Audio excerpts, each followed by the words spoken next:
Matahari masih nampak malu-malu menampakkan wajahnya dari balik awan saat saya tiba di dermaga Muara Kamal, Jakarta. Aktivitas di sana pagi itu nampak ramai dengan kehidupan nelayan. Saat itu, saya datang beserta rombongan setelah berkendara sekitar 1 jam dari selatan Jakarta. Tujuan kami saat itu adalah melakukan petualangan kecil di sekitar perairan Teluk Jakarta. Ada 2 tempat yang hendak kami datangi, yaitu Pulau Kelor dan Pulau Cipir di gugusan Kepulauan Seribu. Sebenarnya, ada banyak paket tur wisata ke Pulau Seribu. Untuk perjalanan open trip 1 hari ke Pulau Kelor dan Cipir dari Muara Kamal misalnya, dibanderol dengan harga sekitar Rp100.000 per orang. Selain Muara Kamal, dermaga Marina Ancol juga bisa menjadi akses ke gugusan Kepulauan Seribu dengan menyewa speedboat yang bisa disesuaikan dengan jumlah peserta. Hanya saja, tentu saja ongkosnya akan berbeda.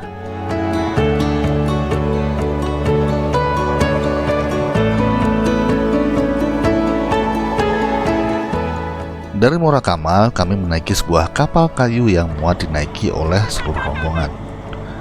Perlahan tapi pasti, kapal kami bergerak menjauh meninggalkan dermaga Muara Kamal menuju ke utara, menembus kabut asap yang rasa-rasanya semakin hari semakin tebal menyelimuti Jakarta.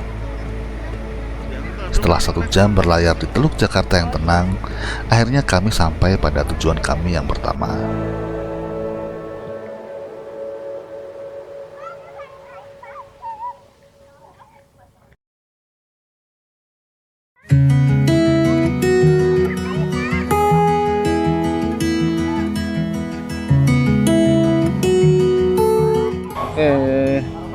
Kita sampai di Pulau Kelor, salah satu pulau di gugusan Kepulauan Seribu. Pulau Kelor merupakan pulau yang berada pada gugusan Kepulauan Seribu, yang secara administratif termasuk dalam wilayah Provinsi DKI Jakarta.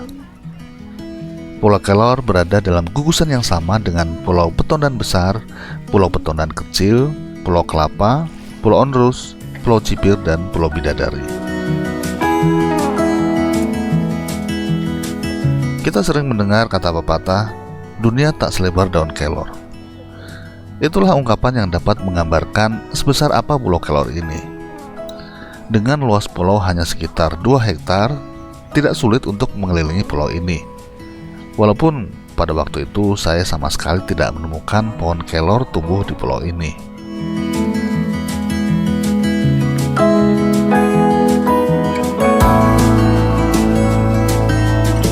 Di Pulau Kelor terdapat benteng yang cukup besar bernama Benteng Martello yang dibangun pada tahun 1850 sebagai sarana pertahanan Belanda. Benteng Martello ini merupakan daya tarik utama dari sejarah Pulau Kelor. Bagaimana tidak, ketika Anda mendarat di pulau ini, maka Anda akan mendapati bangunan ini terlihat mencolok di ujung pulau. Bahkan, jika Anda berada di pulau lain yang berdekatan dengan Pulau Kelor, benteng ini masih dapat terlihat dengan jelas.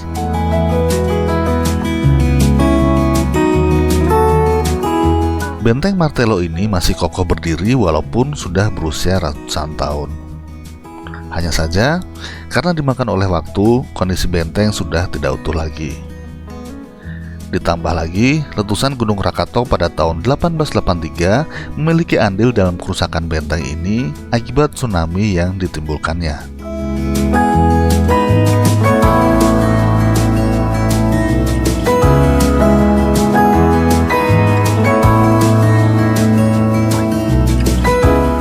Benteng dengan ketinggian 15 meter ini memiliki terowongan khusus di bagian dalamnya.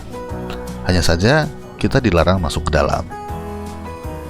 Benteng ini dulunya dipergunakan untuk menyimpan amunisi peralatan tempur, termasuk meriam, sekaligus menjadi tempat mengawasi musuh melalui celah-celah lubang benteng.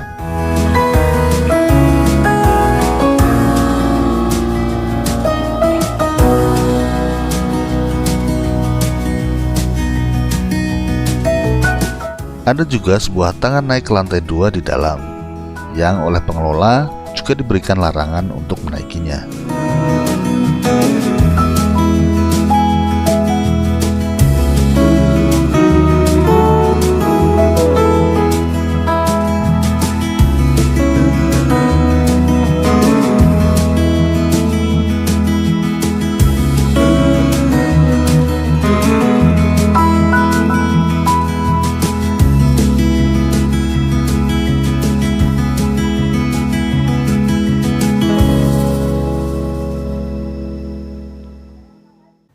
Pulau Kelor pada masa pendudukan Belanda dikenal dengan nama Pulau Kerkhof, yang berarti pulau kuburan. Pemberian nama tersebut tentunya bukan tanpa alasan. Pulau ini disebut Pulau Kuburan sebab berkaitan dengan sejarah kelam tragedi kapal Zeven Provinciën pada tahun 1933. Peristiwa ini bermula dari pemogokan besar-besaran di Surabaya yang memprotes penurunan gaji prajurit yang dilakukan oleh pemerintah kolonial Belanda. Kejadian ini terdengar hingga ke kapal Zeven Provinciën yang menyebabkan kegelisahan di antara para marinir dan awak kapal dalam kapal perang terbesar milik Angkatan Laut Belanda itu. Singkat cerita, kapal direbut paksa oleh para awak kapal yang memberontak dalam pelayarannya dari pesisir Sumatera menuju ke Surabaya. Namun, pelayaran ini pada akhirnya terhenti karena kapal dihujani bom oleh pesawat tempur kolonial di Selat Sunda. Para awak kapal yang menjadi korban dalam peristiwa ini kemudian dibawa ke Pulau Kelor untuk dimakamkan secara massal di sana.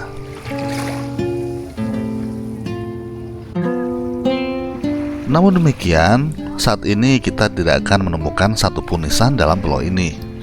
Juga tidak diketahui pasti apakah jenazah-jenazah yang dikubur di Pulau Kelor ini sudah dipindahkan atau belum. Jadi sebaiknya Anda tetap hati-hati melangkah. Siapa tahu ketika Anda sedang menjelajah, sebenarnya Anda melangkah di atas sisa-sisa jasad manusia yang masih terkubur di dalam.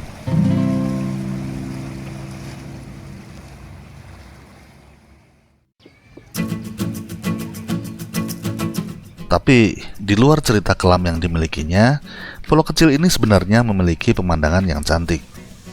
Di ujung selatan, pasirnya berwarna putih dan air lautnya jernih.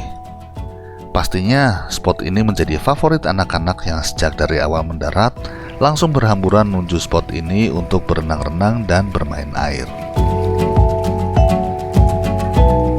Bersantai sepanjang siang di bawah pepohonan juga dapat menjadi pilihan kegiatan di pulau ini, sambil menikmati bekal yang digelar di atas tikar, di tengah hembusan angin yang bertiup pelan.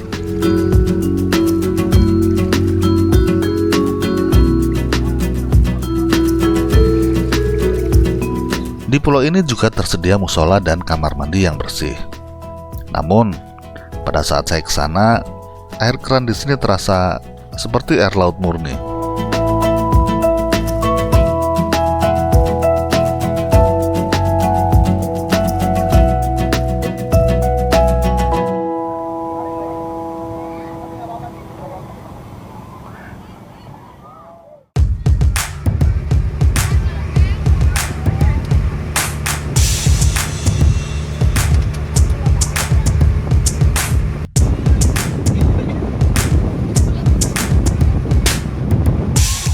Ketika sudah beranjak melewati tengah hari, kami melanjutkan perjalanan ke destinasi yang kedua, yaitu Pulau Cipir atau disebut juga Pulau Kayangan.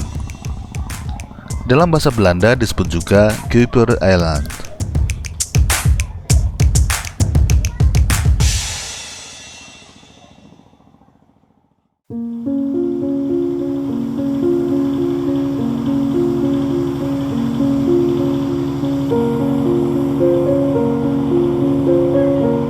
Pulau ini sedikit lebih besar dari Pulau Kelor, tapi rasa-rasanya suasana di sini terlihat lebih suram. Terlebih lagi apabila kita melihat reruntuhan bangunan yang memenuhi pulau ini. Menurut catatan sejarah, di pulau ini pernah berdiri sebuah rumah sakit yang menangani perawatan dan karantina penyakit menular bagi para jemaah haji pada tahun 1911 hingga 1933. Saat itu, pulau ini dijadikan sebagai tempat pemeriksaan kesehatan untuk calon jamaah haji yang berangkat melalui jalur laut. Namun demikian, konon para jamaah haji ini pada saat itu tidak jarang mendapat perlakuan buruk oleh pemerintah kolonial. Dahulu, ketika jemaah haji turun dari kapal, mereka disterilisasi di pulau ini sebelum kembali ke rumah masing-masing. Mereka akan diganti pakaiannya dan disiram cairan kimia karena dikhawatirkan membawa penyakit dari luar. para jemaah haji yang tidak mampu membayar biaya perawatan rumah sakit akan dijadikan pekerja paksa oleh Belanda. Kemudian, jika ada jemaah haji yang meninggal dalam perjalanan di laut, jenazahnya setelah didoakan dan dimandikan, diikat menggunakan pemberat dan ditenggelamkan di laut.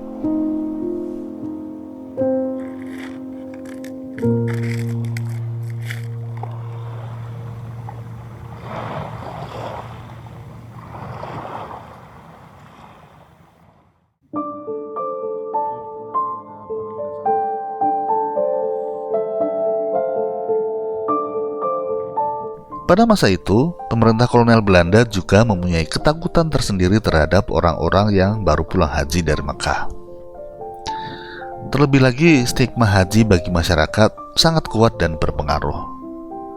Dikhawatirkan, mereka akan mendirikan pergerakan untuk melawan pemerintah. Hingga selanjutnya di Pulau Cipir sendiri, Belanda disebut-sebut melakukan trik untuk menyeleksi mereka yang punya pemahaman ekstremis atau radikal yang bisa memicu pemberontakan. Sehingga rumah sakit dan karantina haji sering dijadikan kamuflase untuk menyingkirkan siapa saja yang dianggap radikal. Tak heran, pada waktu itu banyak orang yang berakhir hidupnya di sini di ujung jarum suntik mati pemerintah kolonial.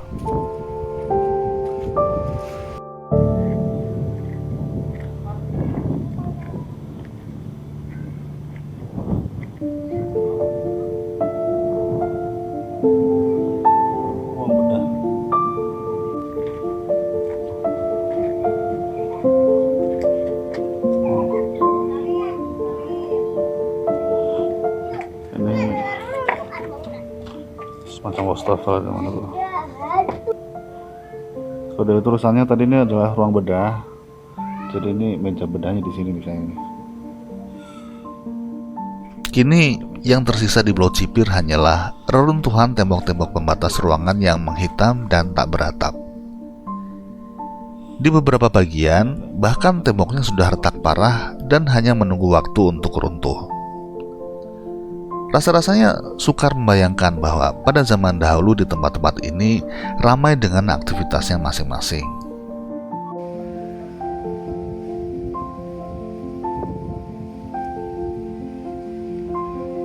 Beberapa meriam kuno yang dulu digunakan untuk pertahanan, kini juga hanya diam termangu menghadap lautan dengan karat yang semakin tebal, meninggalkan berbagai kisah misteri yang menyelimuti pulau ini.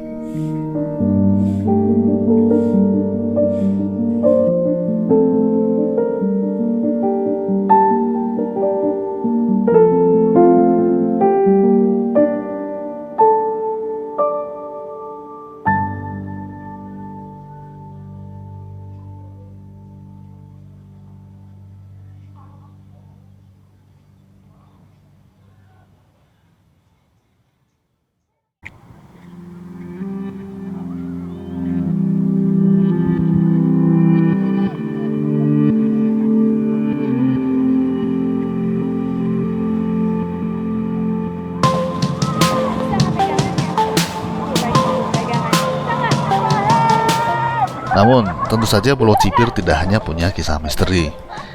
Di balik kesuraman kisah masa lalunya, ternyata pulau ini cukup ramai didatangi pengunjung. Pengunjung bisa menikmati pemandangan laut dan bermain-main di pinggir pantai. Juga mencoba wahana permainan seperti banana boat atau perahu donat. Selebihnya, menghabiskan siang dengan duduk-duduk di pinggir pantai sambil menikmati minuman dingin dari kantin juga dapat memberikan kesegaran tersendiri di tengah panas yang terik.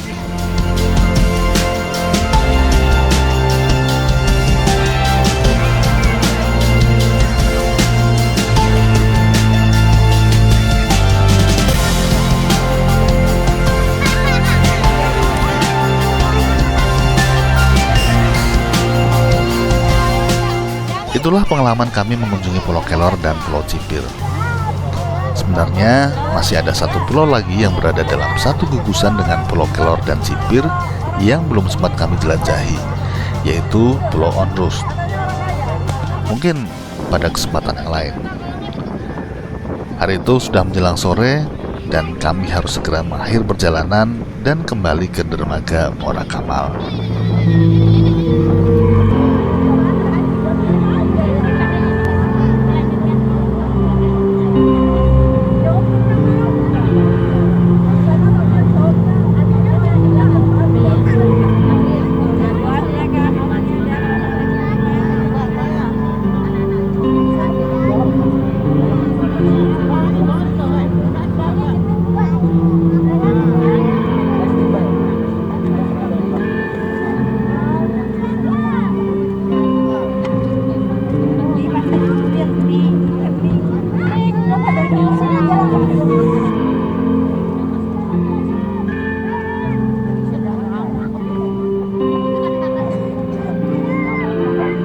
Teman-teman, tolong tangannya yang ada di pinggir kapal